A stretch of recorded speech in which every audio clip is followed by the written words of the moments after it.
안녕하세요. 인천사회복지사협회 박정아입니다.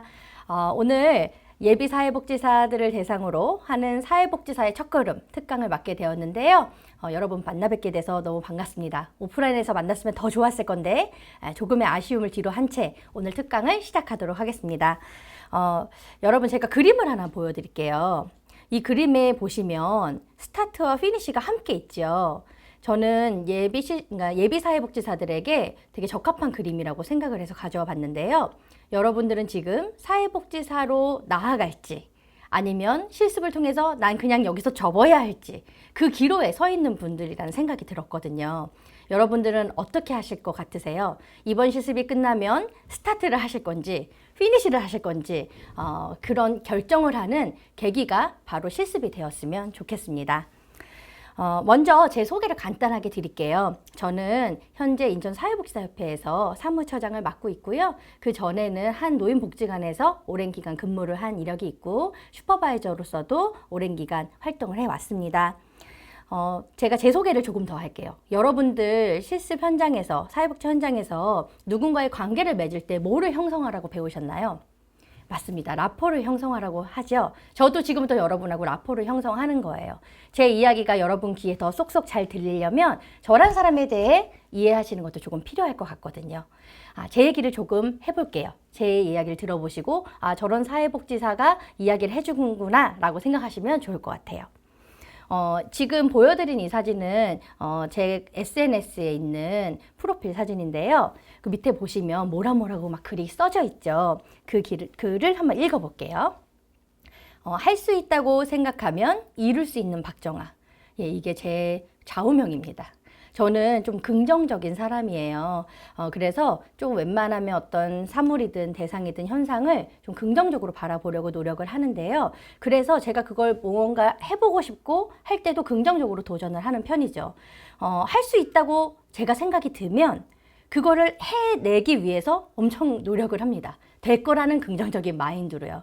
근데 단 제가 할 수 있다고 생각하지 않는 것, 제가 못할 것 같은 것, 그런 거는 아예 그냥 잘 시도하지 않는 편이에요. 저는 똑똑한 사람은 내가 할 수 있는 것과 할 수 없는 것을 아는 사람, 나의 능력이 내가 아는 것과 모르는 것을 구분할 수 있는 사람, 결국 자기 분수를 알고 자기 수준을 아는 사람이 똑똑한 사람이라고 생각을 하거든요. 그래서 똑똑한 사람이 되고 싶어서 자기 분수 뭐 이런 걸 알기 위해서 성찰을 많이 하고 있고요. 이런 것들이 다 담보되었을 때 제가 할 수 있다라고 생각한다면 어떻게든 해내기 위해서 엄청 노력하는 그런 사람입니다. 두 번째는 긍정적이고 선한 영향력을 미치는 멘토가 되기 위해 노력하는 사회복지사라고 되어 있죠. 네, 제가 되고 싶은 사회복지사 상이에요. 제가 지금 사회복지 15년 경력을 가지고 있는데요.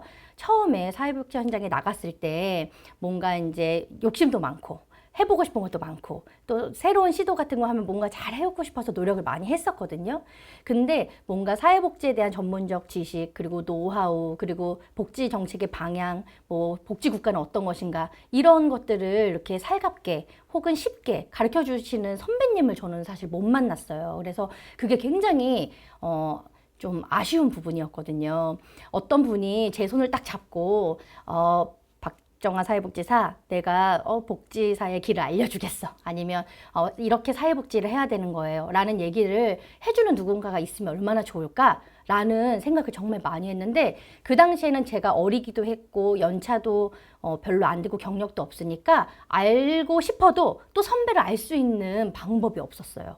그래서 그냥 혼자 성토를 했죠. 이렇게 인천 현장에 따라갈 만한 배우고 싶은 그런 선배는 없는 거야 라고 혼자 불만을 가지면서 그러면 어떻게 내가 성장해야 될까를 고민하다가 저는 2011년도에 처음 페이스북이란 걸 하게 됐어요.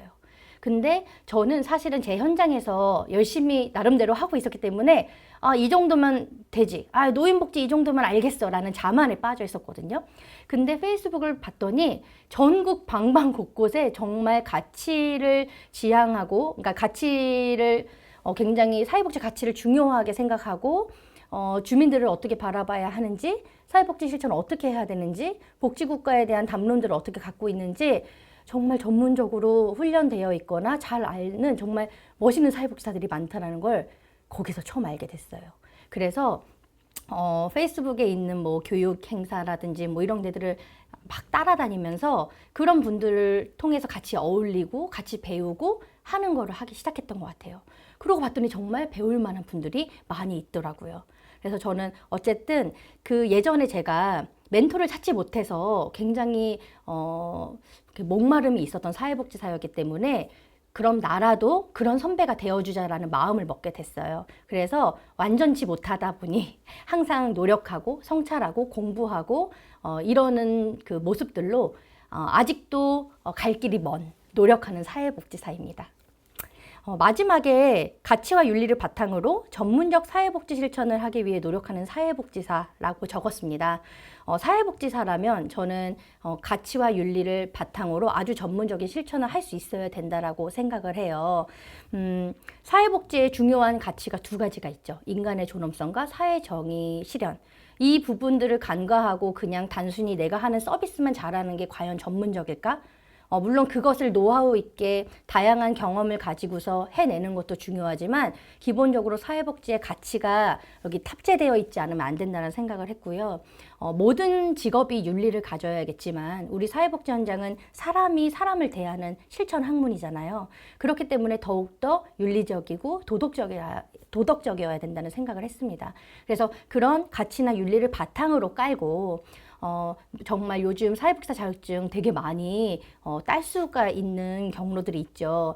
근데 그냥 모든 그 자격증만 가진 사람들이 다 사회복지사일까? 라는 생각을 하면 그렇진 않은 것 같거든요. 뒤에 제가 설명을 하겠지만 그래서 내가 사회복지사라면 전문직이라면 그에 상응하는 어떤 뭐 지식과 기술, 뭐 노하우, 정책에 대한 관점, 의견 이런 것들이 있을 수 있어야 된다는 생각을 했어요. 그래서 아직도 이것도 제가 계속 공부하는 중이지만 그런 사회복지사가 되기 위해서 노력하는 사람입니다. 예, 제가 그런 사람이라는 걸 여러분들에게 좀 말씀을 드려봤고요.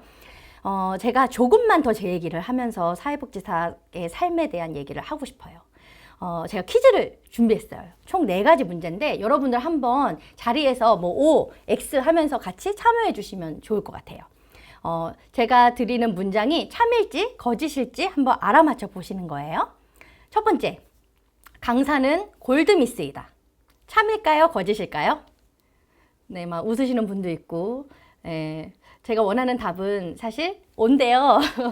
저는 골드미스는 아니고요. 애 엄마예요. 아줌마예요. 저는 지금 12살짜리 딸을 둔 엄마고요. 워킹맘입니다. 제가 그 예전에 페이스북을 통해서 막 여기저기 막 교육도 다니고 행사도 다니고 사람들도 만나러 가고 그러면 정말 우리 아이를 엄청 데리고 다녔어요. 그래서 저 아시는 분들은 또 페이스북을 통해서 아시는 분들도 저희 딸을 다 거의 아마 아실 거예요. 이름 아시는 분들도 많고. 그러면 이제 아이를 막 이렇게 행사장 데리고 가고 그러면 그런 얘기 많이 하셨어요. 아, 사회복지사 조기 교육 시키는 거 아니냐. 뭐 어려서부터 사회복지사 교육이 되네. 뭐 이런 얘기도 많이 하셨거든요. 근데 여러분, 제가 과연 우리 딸에게 사회복지사를 하라고 할까요? 하지 말라고 할까요? 궁금하시죠? 의견이 분분하더라고요. 저는요, 이렇게 이야기할 것 같아요. 사회복지사는 함부로 하는 거 아니야. 라고 우리 딸이 만약에 사회복지사를 하고 싶다고 하면 이렇게 얘기할 것 같아요. 의사도 사람의 생명을 책임을 지죠. 저는요, 사회복지사도 한 사람에게 끼칠 수 있는 영향력이 굉장히 많다라고 생각을 해요. 영향력을 많이 줄 수 있는 사람이라고 생각을 해요. 그래서 사람을 대하는 일이기 때문에 함부로 아무나 아무 생각 없이 해서는 안 된다고 생각하는 사람이에요. 근데 우리 아이가 사회복지사로서의 어떤 소명, 사명감을 가지고 사람이 얼마나 존엄한지 사회 정의를 실천하기 위해서 사회복지사가 해야 할 역할이 무엇인지 안다면 하라고 할 것 같아요. 하지만 그냥 난 엄마가 사회복지사니까 나도 한번 해볼래. 많이 봤으니까 할 수 있을 것 같아 라고 한다면 저는 함부로 사회복지사 할 생각 하지 마라. 사회복지사는 아무나 하는 것이 아니다. 라고 저는 얘기할 것 같습니다. 어찌 사회복지사는요, 제가 생각하기엔 사람에 대한 어떤 존중, 존엄, 그리고 사회에 대한 관심, 그리고 공공의 이익을 위한 어떤 관심이나 그 길을 가고자 하는 의지, 이런 것들이 없으면 안 될 것 같다라는 생각을 해요. 그래서 저는 우리 딸이 사회복지사 한다면 함부로 하지 말아라. 이렇게 얘기할 거라는 거 말씀드립니다. 두 번째 문제. 강사는 오지랖이 넓다. O일까요? X일까요? 예. 제가 어디 가서 강의를 하면 다 오라 그래요. 제가 그렇게 오지랖 넓게 생겼나요? 네, 제 오지랖이 좀 넓어요. 근데 이 오지랖이 넓다라는 게, 한편으로는 되게 주변에 관심이 많은 거거든요. 그래서, 제가 예전에 그 사회복지사, 전국에 오지랖 넓은 사회복지사들이 모여서 그 오지랖에 대해서 막 특강 같은 거 한 적도 있었는데, 이 사진이 그때 그 특강 사진이에요. 박정아 오지랖 탐구 시간이라는 특강을 했었는데요. 물론 그때 제 오지랖에 어디서부터 기원이 있고 어떤 그 역사를 거쳐서 이런 오지랖을 갖게 됐는지에 대한 설명도 있었지만, 어쨌든 사람이나 현상이나 뭐 어떤 사회 구조나 이런 부분에 저는 진짜 관심이 많아요. 그렇다 보니까 관심이 가는 데는 뭐 뭔가 알아야 될 것 같고, 그러면 조금 더 공부도 하게 되고, 또 사람 같은 경우에는 이 사람한테 이렇게 하면 이렇게 될 것 같고, 막 이런 나래들이 막 펼쳐지는 거죠. 그런 것들이 사회복지 실천을 할 때 저는 굉장히 도움이 많이 됐던 것 같아요. 그리고 감정에 대해서도 많이 살피게 되다 보니까 이 사람한테는 어떻게 접근해야 될지, 저 사람한테는 어떤 단어를 먼저 써야 할지에 대한 고민들을 항상 같이 했었던 것 같아요. 그래서 저는 오지랖이 제가 사회복지 실천을 하는데 굉장히 도움이 됐던 것 같아요. 그랬더니 누가 이렇게 묻더라고요. 사회복지사는 다 오지랖이 넓어야 되냐?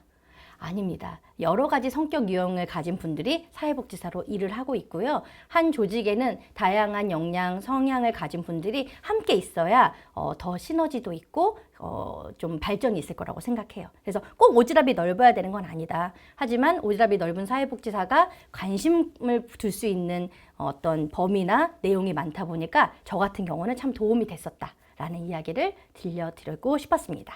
자, 세 번째 문제입니다. 강사는 노인을 좋아한다. O일까요? X일까요? 아까 제가 노인복지관 근무하다가 제가 한 11년 9개월 정도, 11년 정도 근무를 했는데요. 그만뒀어요. 혹시 어르신한테 질려서 그만둔 걸까? 아니면 무슨 다른 이유가 있었을까? 예, 저는요, 정답을 말씀드리면 어르신들 정말 좋아합니다. 예, 제가 11년간 노인복지관에서 근무하면서 어르신들한테 배운 게 정말 많아요. 그리고 저는 어느 정도로 어르신을 좋아하냐면 그 어르신들의 냄새가 좋아요. 물론 이제 와상노인이나 편찮으신 분들이 그 몸에서 나는 그런 냄새들은 조금 힘들 수 있지만 기본적으로 그 어르신들이 갖는 푸근한 내음이 있거든요. 저는 그 냄새가 너무 좋아요. 그 푸근한 내음이 뭔가 저를 잘 안아주고, 또 어르신들 덕담도 되게 많이 해주시고, 또 잘만 하면 칭찬도 정말 많이 해주시는 분들이 어르신들이에요. 좀 제가 안타까운 것은 요즘 뭐 핵가족하기도 하고, 뭐 어르신 세대와 젊은 세대들이 많이 분리되어서 지내다 보니까 서로에 대한 이해라든지, 뭐 이런 것들이 부족한 것 같아요.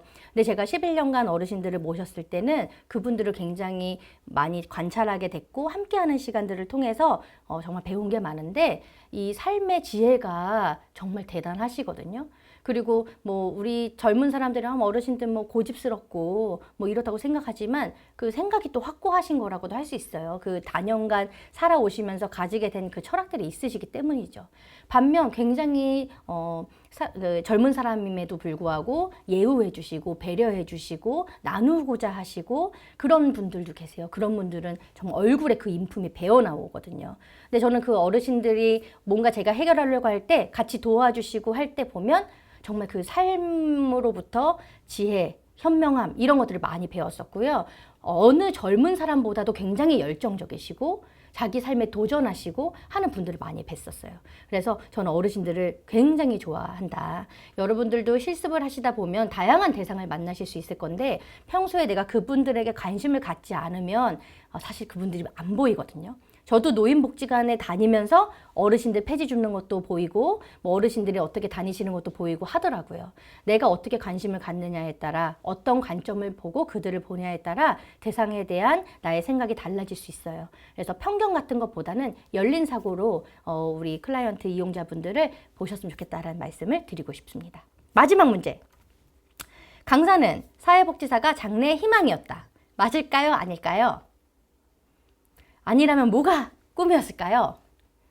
일단 정답부터 말씀드리면 저는 장래희망이 사회복지사가 아니었습니다. 저는 사회복지사가 뭔지, 사회복지학과가 뭔지 잘 몰랐던 사람이에요. 저는 개인적으로 이제 노래 춤추는 거 이런 거 좋아해가지고 가수가 되고 싶었고요. 아니면 교사가 되고 싶었어요. 남 가르쳐주고 하는 걸 좋아했거든요. 그런데 그 학창 시절을 지내면서 제가 저를 봤더니 굉장히 특출나지 못한 거예요. 그냥 좀 잘하는 편이긴 한데 뭐 키도 작고 제가 보기에 비주얼적으로도 별로 그 자신이 없었고요. 그래서 그냥 동네에서 노래방에나 가서 칭찬받자 이렇게 마음을 비웠고요. 그다음 교사는 사실은 수능 성적이 안 나서 못 갔어요. 예, 수능 성적이 제가 원하는 학교에 갈 만큼 나오지 못해서 뭐 꿈을 이룰 수가 없었죠. 근데 그러던 중에 저희 막내 아빠가 그 사회과 그 고등학교 선생님이셨는데 그 아시죠? 입시함에 이렇게 쫙 펴놓고 내가 갈 수 있는 학교들을 막 찾잖아요. 그러니까 우리 작은 아빠가 제 점수를 보고 갈 수 있는 데를 막 찾으시는 거예요. 그러다가 나온 데가 제가 졸업한 학교였는데요. 정말 뭐 일단 네 군데를 넣었는데 딱 한 군데 예비로 붙었어요. 예비로. 그게 바로 제가 나온 학교입니다. 굳이 학교에 대한 정보까지는 안 드려도 될 것 같아서. 그래서 예비로 간 학교, 예비 7번으로 붙어서 간 학교에 이제 사회복지학과, 심리학과가 있었는데 사회복지학과를 선택하게 됐죠. 그러니까 저는 어쨌든 대학교 갈 때까지 사회복지에 대한 개념이 별로 없었어요. 근데 가서 사회복지에 대해서 공부를 하고 뭐하고 하다 보니까 제 적성하고 잘 맞는 것 같더라고요. 그리고 제가 갔던 실습 기간이 신생 기간이었어요. 근데 제가 공부할 때만 해도 정말 부부사회복지사 수급자 얘기 나오던 그런 시절이어가지고 이런 사회복지사에 대한 직업 전망이나 뭐 그 직업에 대한 매력을 잘 모르고 있었는데 제가 신생 기간을 갔는데 나름 선생님들이 취미생활도 하시고 칼퇴도 하시고 재미있게 일하시고 좋은 환경에서 일하는 걸 봤더니 괜찮은 거예요. 여기도 일할만 하네 라는 생각이 사실은 들게 됐어요. 그래서 정말 단순하게 괜찮은 대우를 받고 그냥 괜찮은 환경에서 일할 수 있구나 라는 걸 알아서 그때 그 긍정적인 기억이 내가 4년 동안 공부를 해서 투자했는데 이 길을 가야겠다. 어떻게 보면 되게 효율성의 원칙에 따라 직장을 가게 되고 직업을 선택하게 된 거였습니다. 근데 아까 제가 꿈 얘기를 했죠. 장래희망 얘기. 그러면 저는 교사와 선생님이 꿈이었는데 지금 꿈을 이뤘을까요? 저는 반은 이뤘다고 생각해요. 왜냐하면 일단 사회복지 현장에서 뭔가 제 끼를 발산할 수 있는 그런 환경들이 되게 많아서 가지고요. 춤도 되게 많이 췄고요. 노래도 되게 많이 불렀어요. 그러다 보니까 나름대로 제 자아 실현을 그 무대에서 할 수 있는 그런 환경이 주어져서 감사하게 할 수 있었던 것 같고요. 또 하나, 제가 교사가 꿈인데 교사를 뭐라고 부르나요? 호칭에 선생님이라고 하죠. 자, 복지 현장에서 사회복지사들에게 주로 하는 호칭은 맞습니다. 선생님. 그래서 모두가 저한테 선생님이라고 불러주잖아요. 교사는 아니지만. 그래도 그런 호칭을 들으면서 그래 내가 꿈을 조금 반은 이뤘다. 이런 생각하면서 되게 긍정적으로 생각하면서 이렇게 살았습니다. 그래서 어쨌든 내 환경을 내가 어떻게 활용하느냐, 그리고 내 직업을 얼마나 의미 있고 재미있게 즐겁게 받아들이느냐, 그건 또 각자에게 달린 것 같아요. 그래서 저는 행복한 사회복지사로 지금 살고 있습니다. 네, 그럼 지금부터는 좀 사회복지사에 대한 얘기를 더 해보고 싶습니다. 오늘 이야기의 핵심은요, 바로 Why입니다. 왜? 여러분들 지금 현장 실습을 하고 계신데요. 여러분들은 왜 사회복지사가 되려고 하십니까? 왜 사회복지사 자격을 취득하려고 하시나요? 생각을 하고 계시나요? 우리 삶에 있어서도 그렇고 어떤 일을 함에 있어서도 그렇고 무언가 행위를 할 때 내가 이거를 왜 하는가를 알고 하는 것과 그렇지 않은 것은 전 큰 차이가 있다고 생각을 해요. 그래서 사회복지를 시작하려는 여러분에게, 그리고 지금 사회복지를 하고 계신 많은 사회복지사들에게 꼭 했으면 좋겠는 질문이 바로 왜입니다. 내가 왜 이 일을 하는가? 그리고 왜 이것을 하려 하는가? 그것에 대해서 숙고가 있는 사람은 그 일의 의미 또한 달라질 거라고 생각을 해요. 여러분들의 현장 실습에 어떤 의미를 부여하시겠습니까? 왜 이것을 해야 한다고 생각은 해보고 하셨습니까? 그렇다면 오늘 생각할 기회를 저랑 같이 가져보셨으면 좋겠어요. 여러분들 사회복지사가 되려고 하는데 사회복지사에 대해 어떻게 이해하고 계신가요? 무슨 일을 하는 사람이라고 알고 계신가요? 물론 실습을 통해서 상당 부분은 해소가 되신 분도 있고 아직도 잘 모르겠는 분이 있고 실습을 하려니까 하는 분들도 있을 겁니다. 일단 그래도 저랑 사회복지사에 대해서 오늘 조금 더 얘기를 해보면, 사회복지사는 제가 한번 읽어볼게요. 현대사회에서 발생하고 있는 청소년, 노인, 여성, 가족, 장애인 등 다양한 사회적, 개인적 문제를 겪는 사람들에게 사회복지학 및 사회과학의 전문 지식을 이용하여 문제를 진단, 평가함으로써 문제 해결을 돕고 지원하는 업무를 담당하는 자를 말한다 라고 되어 있어요. 여기서 보시면 사실 포괄적이긴 하지만 어떤 단순한 일 하나만을 하는 것이 아니라 굉장히 포괄적이고 복합적인 환경 안에서 다양한 영역들을 하고 있는 것들이 사회복지사라는 것을 조금 아셨으면 좋겠는데요. 사회복지의 어떤 목적, 국민들의 삶의 질 향상이라고 했을 때 우리는 그 삶의 질 향상을 어떻게 시킬 것인가, 어떤 방법으로, 어떤 내용으로, 어떤 관점으로, 어떤 방향으로 그것을 그리고 왜 해야 되는지 고민을 하셨으면 좋겠어요. 한국사회복지사협회 홈페이지에서 발췌한 내용인데요.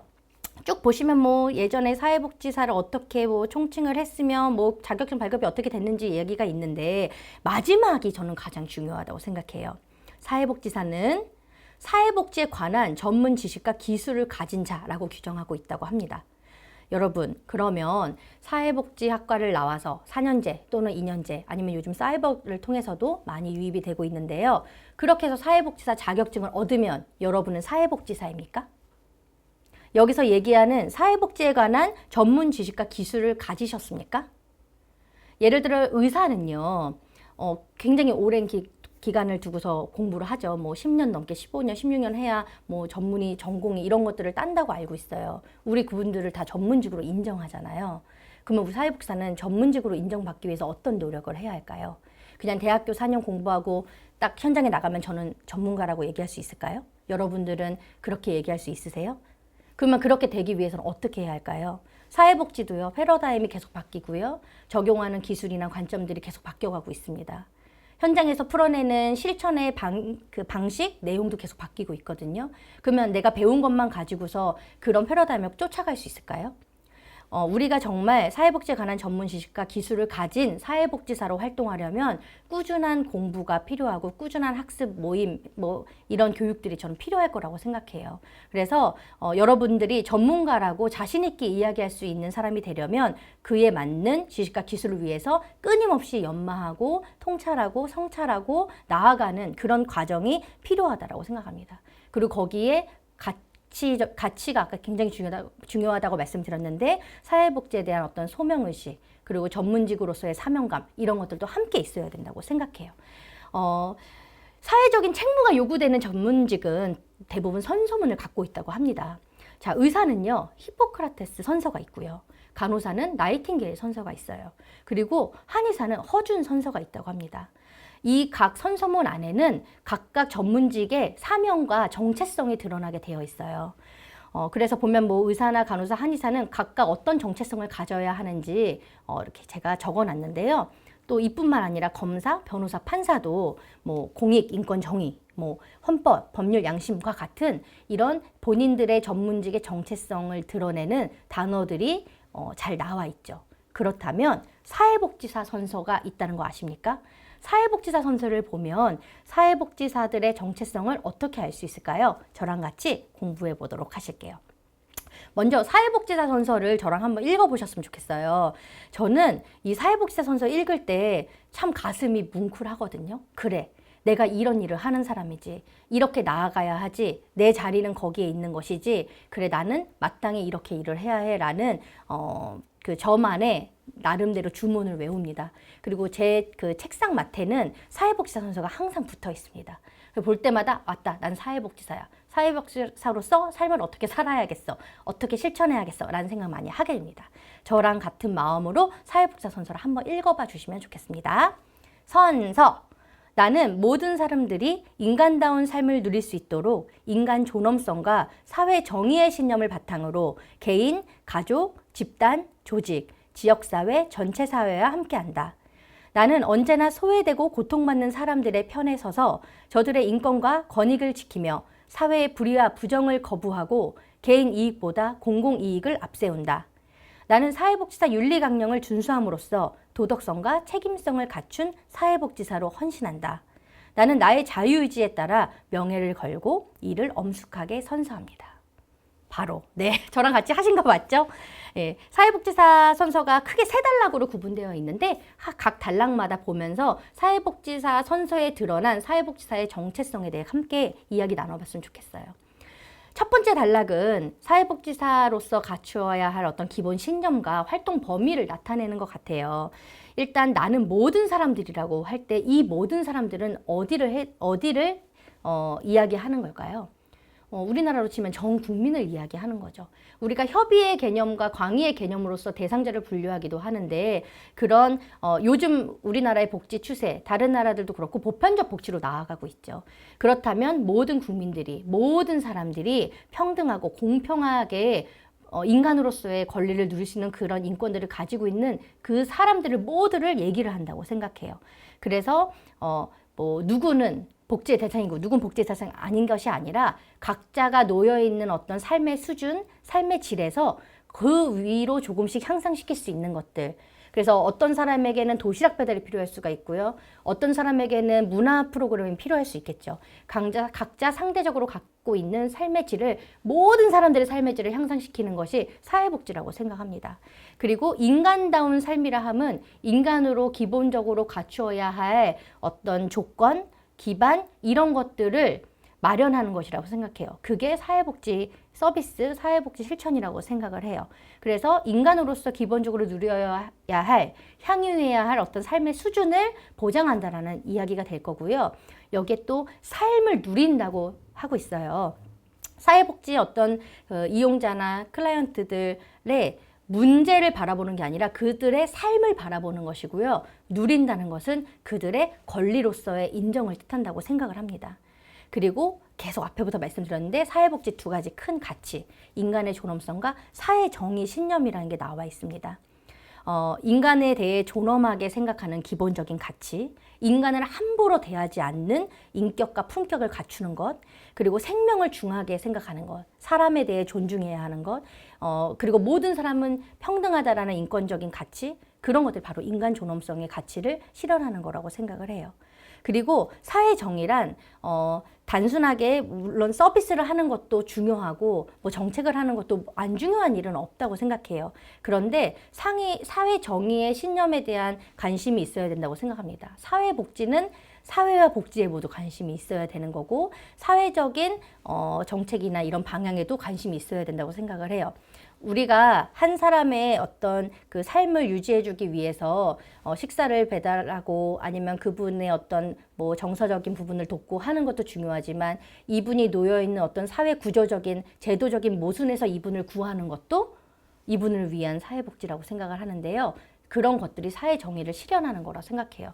근데 우리는 권력이 많은 곳과 적은 곳, 돈이 많은 곳과 적은 곳, 이런 것들이 불평등이 많이 야기가 되어 있는데 이런 제도나 이런 것들은 어느 쪽 편을 더 많이 들고 있을까요?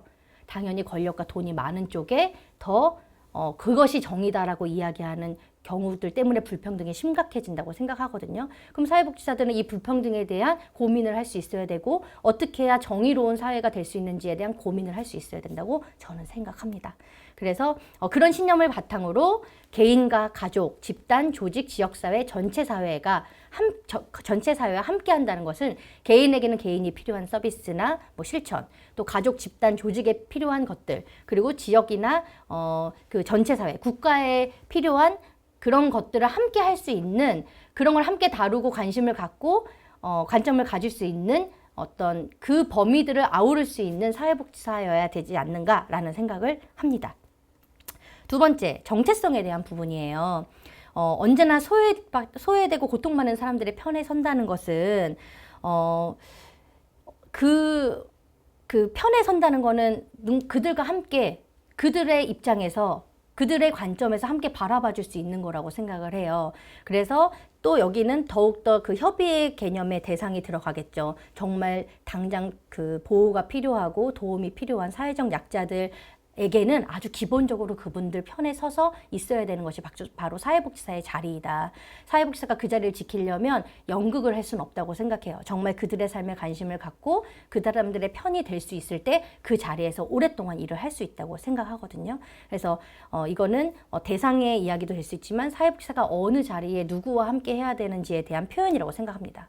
그리고 그 사람들의 인권과 권익을 지켜주고 사회적으로 불이한 것과 부정한 것에 대해서 거부할 수 있는 힘, 그런 것들을 생각하고 표현할 수 있는 힘들도 필요하다고 생각하고요. 개인 이익보다 공공 이익을 앞세운다고 돼 있는데, 뭐 저는 사회복지사 협회에서 일을 하다 보니까 사회복지사 개인 이익도 중요하다고 생각해요. 근데 그거는 이제 처우 정책이나 이런 걸 통해서 그분들이 그 좋은 수준의 어떤 처우를 받고 일할 수 있게, 행복하게 일할 수 있는 기반을 마련하는 것들이 또 일일 수 있지만, 하지만 그런 개인 이익이, 사익이 공익을 넘어서면 어떤 일이 생길까요?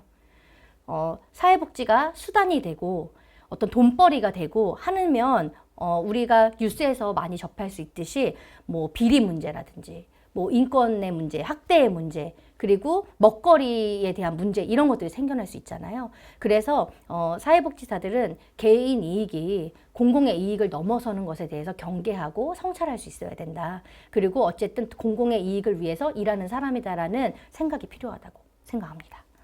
자, 이제 마지막은 바로 사회복지사로서의 어떤 책임감과 의지에 대한 얘기라고 생각해요. 뭐 누구가 시켜서가 아니라 나의 자유의지에 따라서 이런 사회복지사로서 난 도덕성과 책임성을 갖춘 사회복지사로 헌신하겠다라는 나의 의지를 표명하고 사회복지사의 어떤 사회적 책임감, 이런 것들을 표현하는 문구라고 생각을 해요. 윤리적이고 또 책임감 있는 사회복지사가 되겠다라는 그런 이 내용 같고요. 어쨌든 이거는 굉장히 사회복지사의 소양의 문제라고 생각을 합니다. 제가 이제 사회복지사 선서를 가지고 사회복지사 정체성에 대한 이야기를 좀 해봤는데요. 그럼 사회복지사들이 어디서 일을 하냐? 뭐 잘 아시는 분들도 있고 모르시는 분들도 있을 것 같아요. 지금 여러분은 어디서 실습을 하고 계시나요?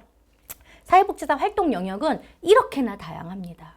뭐 3종 복지관이라고 하는 복지관부터 시작해서 뭐 장애인이나 어르신이나 거주하는 시설도 있고요. 요양하는 시설, 아이들을 키워내는 시설, 아이들을 돌봐주는 시설, 또 청소년들이 뭐 쉴 수 있는 시설, 또 한부모나 건강하지 않은 가족들이나 다문화 가족들을 지원하기도 하고, 또 여성들의 권익을 위해서 일을 하는 곳도 있고요. 정신재활, 뭐 자활, 그리고 사회복지 전담 공무원이 일하는 행정복지센터, 뭐 구청, 시청, 또 자원봉사센터에도 사회복지사들이 많죠. 그리고 이런 사회복지 기관이라고 일컫는 그런 시설뿐만 아니라 학교에서도, 병원에서도, 또 군대에서도, 교도소에서도 사회복지사들이 굉장히 다양한 영역에서 사회복지 실천을 하고 있다라는 부분을 말씀을 드립니다. 그러면 사회복지사의 역할은 무엇일까요? 여러분들 아마 교과서에서도 많이 배우시고 실습을 통해서 직접 실천을 해보셨을 거예요. 뭐 사람들이 가지고 있는 어떤 문제들을 해결해주고 욕구를 충족시키기 위해서 뭐 상담도 하고 서비스도 제공하고 뭐 자원이나 지역사회와 연계하는 그런 어떤 일련의 과정들을 하는 사례 관리를 통해서도 실천을 할 수 있고요. 또 프로그램에 대해 기획을 하고 개발하고 진행하고 평가하고 이런 과정들을 갖게 되기도 하겠죠. 그리고 지역사회를 중심으로 하는 주민들과의 어떤 협업, 그리고 네트워크, 그래서 지역사회를 발전시키고 변화시키고 하는 그런 활동들, 그 안에서 주민들을 옹호하고 대변하는 역할들도 하는 것이 사회복지사들의 일입니다. 그리고 또 공공서비스, 주로 사회복지 전담 공무원들이 하고 있는 일이죠. 어떤 공공 서비스의 대상을 선정하기도 하고 급여를 드리기도 하고 생활지도에 대한 부분에 도움을 주기도 하고 하는 그런 공공사회복지 영역도 있습니다. 그리고 자원봉사자들을 관리하는 것들, 뭐 배치하고 교육하고 뭐 하는 그런 역할들도 할 수 있을 거고요. 또 그 직접적인 서비스가 아니라 책상에서 하고 머리로 하는 일들도 참 많습니다. 문제에 대한 해결을 위해서 무언가를 분석하고 자료를 수집하고 하는 그런 연구로 하는 사회복지사들도 많고요. 또 어떤 정책 형성 과정에 적극적으로 뛰어들어서 정책 대안을 제시하고 뭔가 이슈 파이팅을 하는 그런 정책 제안을 하는 영역까지, 사실 사회복지사의 영역, 사회복지사 실천 영역은 미시적인 것부터 거시적인 것까지 굉장히 다양하고 범위가 많다라는 얘기를 드리고 싶습니다. 사회복지사의 정체성, 뭐 윤리적인 부분에 대해서 말씀을 드렸는데, 여러분들은 사회복지 실습 왜 필요하다고 생각하십니까? 사회복지 현장 실습은 왜 중요하다고 생각하십니까? 생각해 보셨나요? 그냥 시킨다고 하시면 안 됩니다, 여러분. 내가 여기 기간에 올 땐 그래도 뭐 하나 건져 가셔야죠. 배워 가셔야죠. 아니면 이게 나랑 맞지 않는 거다, 이거 정도라도는 알고 가셔야 이 실습 힘들게 하시는데 좀 얻어가는 게 있지 않을까요? 자, 사회복지 실습이 중요하고 필요한 이유는요, 사회복지에 대한 전문 지식과 기술을 가진 자, 그게 사회복지사라고 했잖아요. 그런 사회복지사가 되는 첫 번째 과정이기 때문이에요. 그리고 사회복지 실천 현장을 직접 경험해보는 과정이기도 하죠. 물론 여러분들 중에 자원봉사라든지 뭐 여러 다양한 활동을 통해서 기관을 경험해 보신 적은 있지만 자원봉사로서 할 수 있는 영역, 그리고 그러니까 범위나 영역, 내용들과 실습생으로 할 수 있는 것은 정말 달라요. 그리고 또 실습생으로 있는 것과 직원으로 일하는 것은 완전히 또 다른 부분이거든요. 그래서 어쨌든 이 직간접적인 경험을 하기 위해서 여러분들이 실습 현장에 가시는 거죠. 분위기, 뭐 돌아가는 상황, 뭐 기관의 성격, 뭐 이런 부분들을 실습을 통해서 아실 수 있잖아요. 그리고 적성에 적합한지 꼭 확인이 필요한데 그런 진로를 결정하기 위해서도 현장 실습 과정은 꼭 필요하다고 생각합니다. 근데 왜 또 중요하냐? 이런 것을 제대로 하는 첫 과정이기 때문에 그래요. 여러분들 첫 인상이라는 것도 되게 중요하고 첫 경험이라는 게 굉장히 중요하잖아요. 내가 어디서 어떤 경험을 했느냐는 그 다음 나의 행보를 결정짓게 되는 것으로 되기도 하죠. 그래서 여러분들이 이 기간에서 이 실습 과정을 어떻게 겪어내고 어떻게 받아들이고 얻어가느냐에 따라서 여러분들이 실습으로 인해서 받게 되는 영향력, 그리고 얻게 되고 배우게 되는 것은 달라진다고 생각해요. 그리고 여러분들이 정말 그 실천이 어떻게 되는 것인지, 그 여러분들이 만나게 되는 이용자들은 어떤 특성을 가지고 있는 것인지, 그리고 이 기관은 지역사회에서 어떤 역할을 하는 것인지에 대한 인식도 하는 그런 경험이기 때문에 굉장히 중요하죠. 제일 중요한 건 뭘까요, 실습에서? 저는 단연코 슈퍼바이저라고 생각합니다. 슈퍼바이저를 정말 잘 만나시면 많이 얻어가실 거예요. 그리고 여러분들이 그만큼 호응을 해주시면 우리 슈퍼바이저 선생님들 더 많은 에너지를 가지고 여러분들을 가르쳐 주시고 노력하실 거예요. 사회복지 현장 많이 복잡하고요. 어려운 것도 많고요. 정말 많이 바빠요. 빡셉니다. 그 과정 속에서도 후배를 양성하겠다라고 이렇게 시간을 만들고 여러분들에게 애정을 쏟는 슈퍼바이저들에게 박수도 보내주시고 그 슈퍼바이저들이 본인들이 가지고 있는 지식과 기술, 노하우들을 여러분들에게 마음껏 내어주고 알려줄 수 있도록 여러분들도 그런 자세로 슈퍼바이저를 잘 이렇게 뭐라고 할까요? 고마움도 표현하시고 더 많이 배우기 위해서 노력도 하시고 다가가셨으면 좋겠다는 생각 들어요. 어쨌든 어떤 슈퍼바이저를 만나느냐, 여러분들 실습에서 사회복지사로 남느냐, 나는 그만두느냐, 여기에도 아주 큰 영향을 준다고 생각합니다. 그러면 현장 실습 여러분은 어떻게 하고 계시나요? 저도 되게 여러 번의 경험을 통해서 실습생들 이렇게 해줬으면 참 좋겠다라고 저도 바라게 되는 부분이 있고 이런 모습들이 참 좋더라라고 생각하는 부분들이 있어요. 저는요, 우리 실습하는 예비사회복지사들이 나는 정말 예비사회복지사야 라는 마음으로 성실하고 책임감 있는 자세를 가져주셨으면 좋겠어요. 여러분 실습 과정에서 근태관리, 과제, 실습에서도 제대로 못하면 여러분들 나중에 취업해서는 잘 하실 수 있을까요?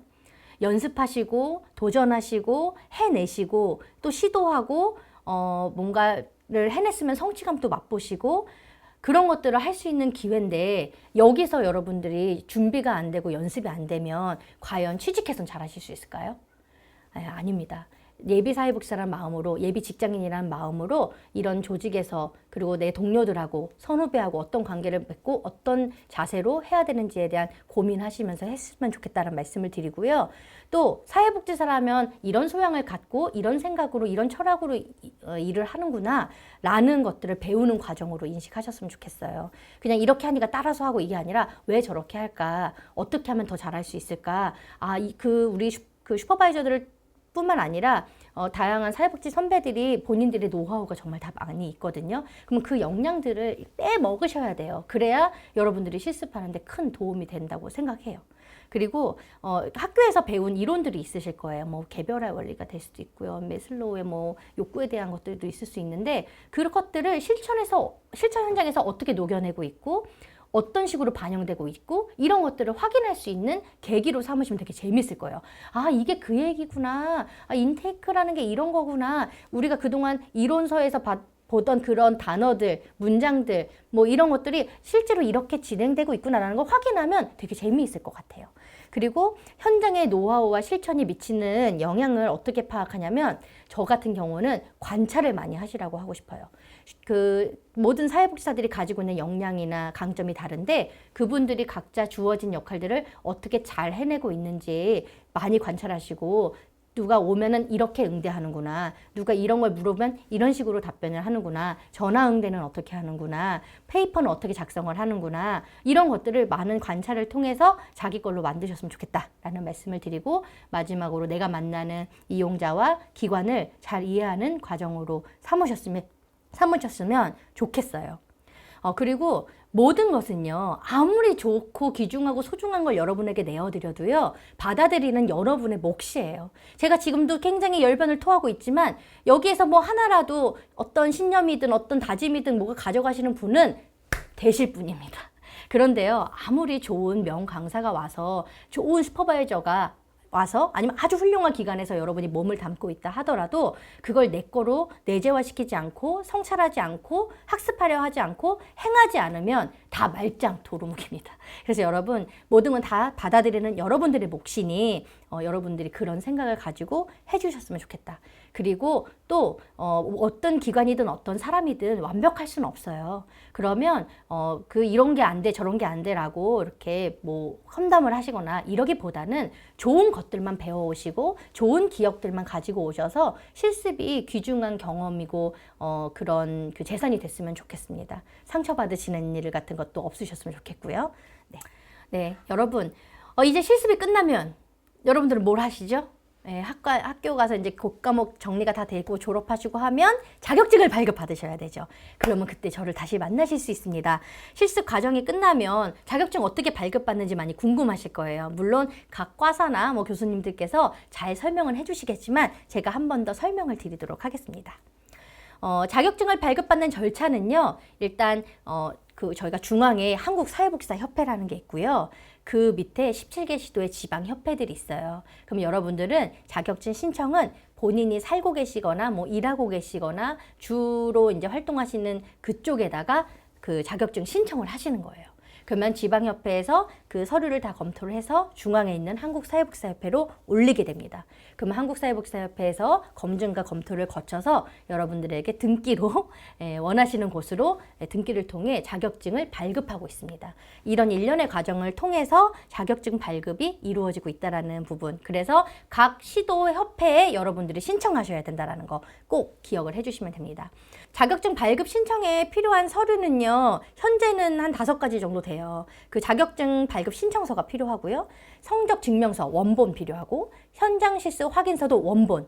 현장 실습 확인서 꼭 잘 갖고 계셔야 돼요. 잃어버리시면 아주 복잡해집니다. 원본 필요하시고 반명함 사진 그리고 최종 학력 졸업 증명서 원본이 필요하십니다. 이렇게 증명서 같은 경우는 3개월 이내의 것들만 유효기간이 있으니까 참고해 주시고요. 혹여라도 자격증 발급 신청에 필요한 서류가 변경되는 경우도 있어요. 그런 경우는 저희가 협회 홈페이지라든지 이런 공지사항을 통해서 안내하고 있으니까요. 신청하시기 전에 협회 그 홈페이지 꼭 확인을 해주시면 좋을 것 같습니다. 자격증 접수를 아까 그 각 시도협회로 하신다고 그랬잖아요. 직접 방문을 하셔가지고 서류를 내셔도 되고요.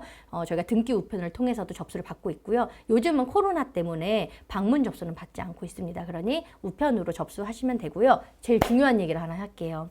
모든 자격증을 발급받을 때는 수수료가 발생을 해요. 사회복지사 자격증도 수수료 10,000원이 발생합니다. 그런데 많은 분들이 사회복지사 자격을 받으실 때 사회복지사 회원증도 함께 발급받고 계십니다. 자격증을 받을 때 회원증을 함께 발급받으시면 행정적으로도 편리하시고 이후에 사회복지 현장에 나오셔서 별도로 회원을 가입하지 않아도 되는 그런 일들이 있고요. 또 중요한 것은 사회복지사 회원으로서 사회복지사 전문직인데 우리 함께 연대해야 되는 같은 분들 아니겠어요? 그런데 사회복지 회원으로서 함께 힘을 모아주시고 사회복지사 회비를 납부를 해주셔야 저희처럼 사회복지사를 위해서 일하는 기관이 더 힘을 내서 여러분을 대변하는 역할을 잘 할 수 있습니다. 그래서 반드시 사회복지사 자격증을 발급받으실 때는 회원증도 꼭 같이 발급받으시고 회비도 같이 내주셔야 된다는 거. 그래야 여러분들이 사회복지사로서의 어떤 준비가 더 되신다고 말씀을 드리고 싶습니다. 그리고 요즘은요, 사회복지사 그 회원들에게 돌아가는 이벤트가 굉장히 많습니다. 회원 목리 서비스가 많으니까요. 그거를 위해서라도 꼭 사회복지사 회원으로 가입하시고 동참해 주시기를 부탁드리겠습니다. 사회복지사 자격증을 관리하고 사회복지사 전문성을 위해서 일하는 기관, 바로 저희와 같은 사회복지사 협회입니다. 여러분들 사회복지사 협회 들어보셨나요? 오늘을 통해서 꼭 알으셨으면 좋겠는데요. 자격증도 발급하고 사회복지사들의 처우나 권익을 위해서 힘쓰는 기관이고요. 또 전문성 증진을 위한 교육과 훈련 활동도 하고 있고, 또 사회복지 관련된 어떤 정보를 제공하기도 하고, 취업이나 실습에 대한 정보도 제공하는 것이 바로 저희들입니다. 그래서 사회복지 전문가 집단이라고 생각해 주시고, 여러분들이 사회복지사로 입문하는 그 순간 나는 협회의 일원이다 라고 생각해 주시고, 함께 우리의 영향력을 위해서, 사회복지사 위상을 위해서 함께 해주셨으면 좋겠습니다. 사회복지사 자격증 발급받을 때는 지방사회복지사협회로, 그리고 사회복지사 협회들은요 순수하게 협회와 보수교육의 일부 수익을 가지고 운영을 하고 있습니다. 그렇기 때문에 정부나 시정부나 상대로 저희의 의견을 당당하게 요구할 수 있습니다. 그렇기 때문에 사회복지사 개인이 해결할 수 없는 일들을 사회복지사협회가 조직적으로 앞장서서 해결하고 열심히 노력하고 있기 때문에 항상 힘을 좀 실어주셔야 된다는 생각을 해주시고요. 자격관리, 처우 개선, 권익 향상, 사회복지사 회원 서비스, 보수교육은 사회복지사협회와 함께 해주시면 된다는 거 다시 한번 강조를 하도록 하겠습니다. 우리 인천사회복지사협회는요, 항상 우리 협회가 왜 존재하는지 고민을 많이 하고 있습니다. 그래서 어떻게 존재해야 사회복지사들에게 힘이 되고 사회복지사들이 더 자부심을 가지고 일할 수 있을지, 사회복지사들이 감정 노동도 많고 을에 놓여져 있는 어떤 그런 상황들도 많은데 어떻게 해야 더 감동을 받고 자부심을 느끼면서 동기부여가 돼서 더 좋은 서비스를 국민과 시민들에게 이렇게 제공할 수 있는지에 대한 고민을 가지고 역할을 찾고 일을 하고 있습니다. 여러분들, 우리 협회, 존재감 넘치는 협회, 자부심을 주는 협회, 감동을 주는 협회, 정이 드는 협회, 신뢰받는 협회가 되기 위해서 노력을 하겠습니다. 항상 인천사회복지사협회 많이 기억해 주시고요. 여러분들과 현장에서 다시 만나면 너무너무 좋을 것 같습니다. 오늘 제가 준비한 이야기는 여기까지고요. 궁금한 부분이 있으시면 언제든지 협회를 통해서, 협회 현장의 소리라는 그 홈페이지에 창구가 있어요. 그쪽을 통해서도 이야기 주시면 고맙겠습니다. 여러분, 그럼 우리 사회복지 현장에서 멋있는 사회복지사로 만났으면 좋겠습니다. 그러면 이상으로 마치겠습니다. 고맙습니다.